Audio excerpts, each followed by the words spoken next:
Chapter 7 versus Chapter 13 Bankruptcy. Both Chapter 7 and Chapter 13 Bankruptcy offer options for a fresh start. However, these chapters differ significantly in their approach. Understanding these differences is crucial for choosing the path best suited to your financial situation. Debt elimination versus debt repayment.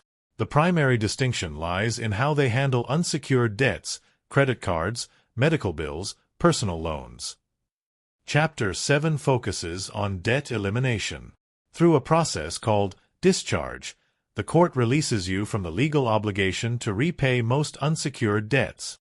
Chapter 13 emphasizes debt repayment through a court-approved plan.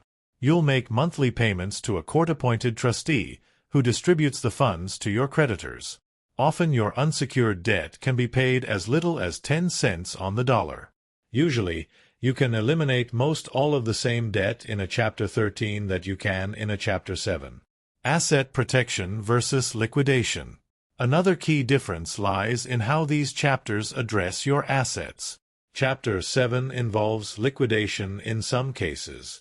A court-appointed trustee may sell non-exempt assets, those exceeding the value protected by state exemptions, to pay back creditors. However, most states have generous exemptions that shield essential belongings like your car, up to a certain value, and household items. Note that when filing a Chapter 7, you may not be able to keep your secured debt such as your house or car. Chapter 13, on the other hand, prioritizes asset protection. You get to keep your property as long as you stay current on secured debts like mortgages and car loans within the repayment plan. This allows you to catch up on missed payments and avoid foreclosure or repossession. In addition, the successful completion of a Chapter 13 plan can help rebuild your credit score. Here's a breakdown of scenarios where each chapter might be more appropriate. Chapter 7. Ideal for individuals with overwhelming unsecured debt, limited assets, and a steady income insufficient for a repayment plan. Chapter 13.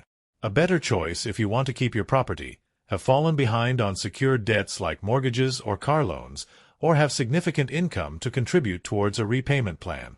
We do not recommend filing a Chapter 7 unless you have health insurance.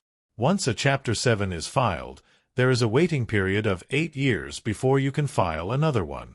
So, if you file a Chapter 7, and then a few years later lose your health insurance or don't have health insurance, you could run up over $100,000 or more during a hospital stay and any major health issue or car accident, etc.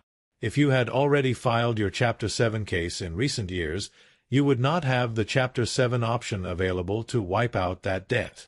We only recommend filing Chapter 7 when it seems like that is the only option you have. This video was created using artificial intelligence. Do not act on it without the advice of an attorney. Arthur Ray Law Offices 9016821500. Call for a free consultation.